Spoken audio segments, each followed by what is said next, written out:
Shalom, my friends. It's the Kiva from Israel in 5, and I want to wish you a happy Hanukkah and a happy holiday season from here in Israel.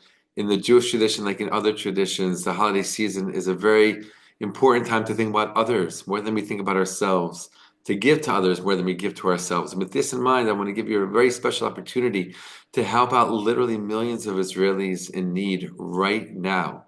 All year round, but especially during the Hanukkah season. We're talking about Holocaust survivors. We're talking about IDF soldiers fighting on the front lines of this ongoing war. We're talking about families living beneath the poverty line here in Israel, including over 1 million children. We're talking about displaced families and communities who have been out of their homes since October 7th, 2023, because of security issues where they lived.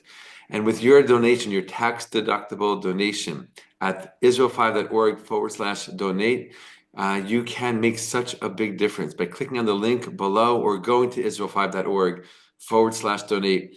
You can make a donation, a tax-deductible donation. Your donation will go directly towards helping Meir Panim help these people in need all over Israel. Again, we're talking about IDF soldiers who've been fighting on the front lines since October 7th, 2023. We're talking about displaced families. We're talking about Holocaust survivors, right, who went through the worst of the worst in their lives, and now towards the end of their life, they can't make ends meet. We're talking about millions living underneath the poverty level here in Israel who don't know where their next meal will come from. Kids who will come home from school. If it wasn't for Meir Panim, kids who will come home from school without anything to eat. And your donation will help all of these people with meals delivered to their doors for those who need it.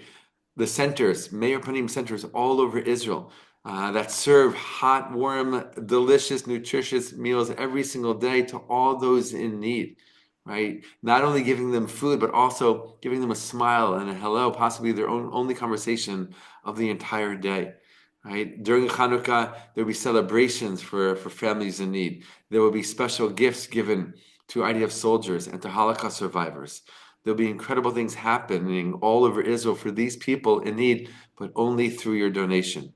So again, I give you this great opportunity during this very special time of the year, this holiday season, to reach out and to open up your heart and to give what you can give, to allow Meir Panim to continue to do this incredible and important life-saving work that they're doing for all of these different populations in need in Israel. Again, you can click on the link below or go to israel5.org/donate. Again, wishing you a happy Hanukkah and a happy holiday season from here in Israel. All the best and be well.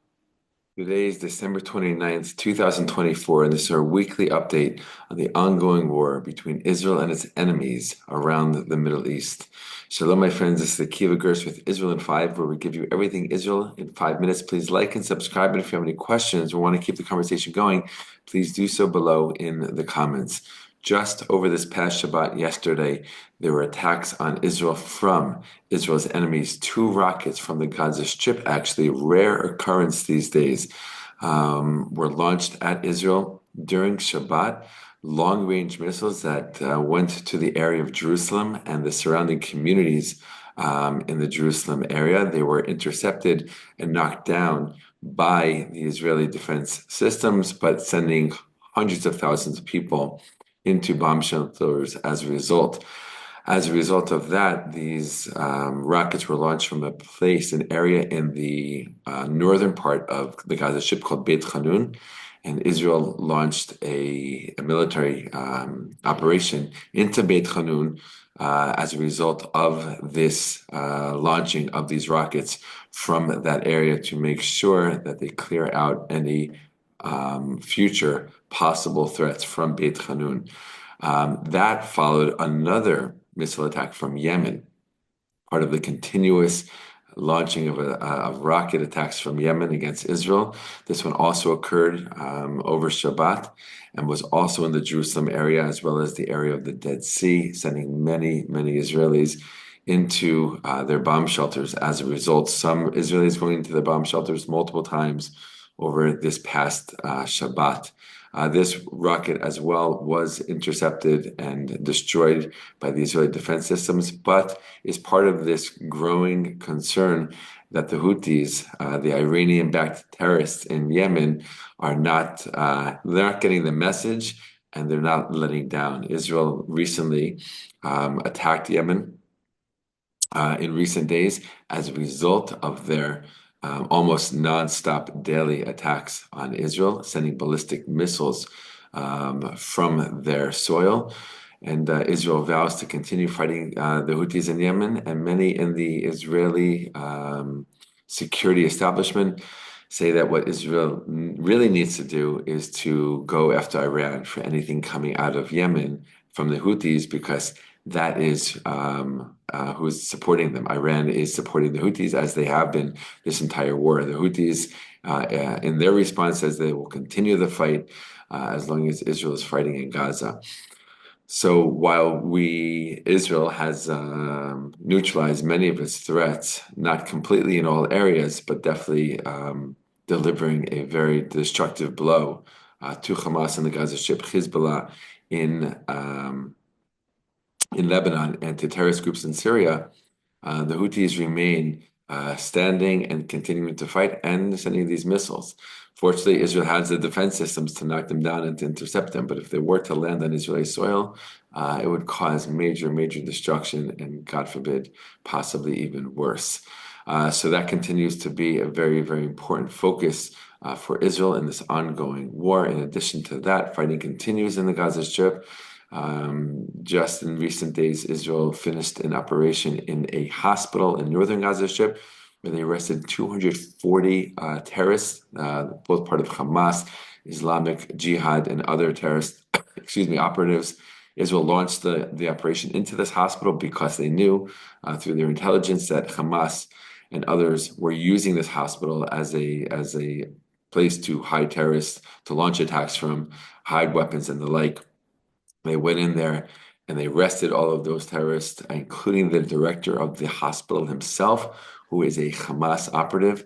Over a dozen of these terrorists who were arrested were directly involved with the attack on Israel on October 7th. And in addition, Israel found and confiscated many, many weapons in the hospital as well.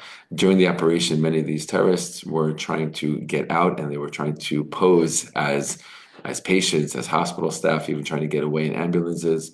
But fortunately, Israel caught them, arrested them, and they are now being interrogated by Israeli forces. The ceasefire continues for the most part in southern Lebanon between Israel and Hezbollah, though here and there have been violations of the ceasefire, and Israel, as they vowed to do at the beginning of the ceasefire, immediately has returned fire and attacked. What's happening in Syria remains to pretty much be the same, with the rebel takeover over the government, Israel holding down in certain areas for its own defense, including on the Syrian side of Mount Hermon, which was one of the most fascinating parts of the events that unfolded recently in Syria. This is a major intelligence point for Israel and a major victory as well. And that, my friends, is a general scan and update of recent events here in Israel, in this ongoing war between Israel and its enemies all throughout the Middle East. We still have our eyes on the hostage deal, though Israel says that while they were making major advances, improvements, Hamas once again is stalling and not fulfilling its side of the negotiations. And therefore, unfortunately,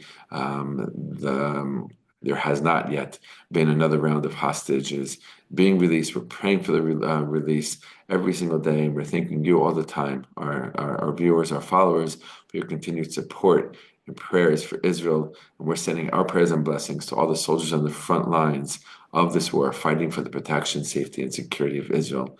All the best, my friends, and be well.